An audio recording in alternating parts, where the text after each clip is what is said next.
We all learn from experience, and this is my experience story called the VCR.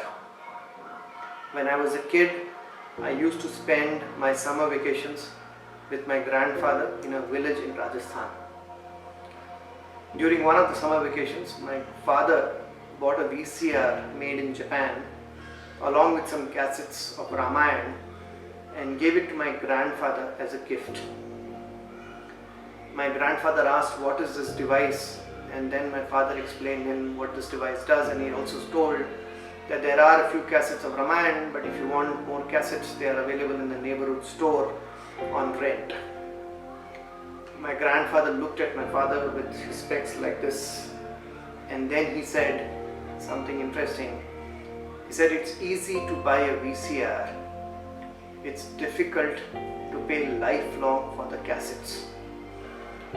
This was my first financial markets lesson that I learned from my grandfather. And it was a very simple lesson. It's easy to build a lifestyle, very difficult to sustain it. In the last 10 years, especially after the GFC global financial crisis 2008, the current generation has not seen a downturn.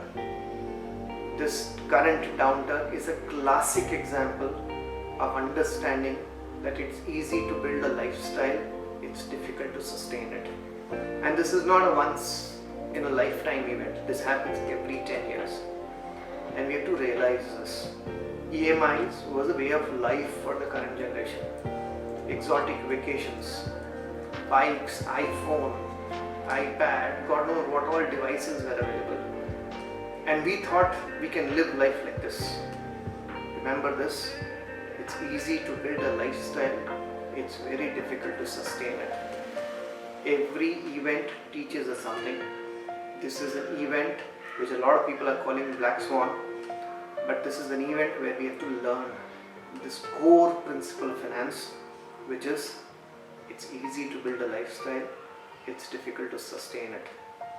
In the last 2 weeks, I have received several calls from a lot of young friends who've been calling me asking for a job, searching for a new opportunity.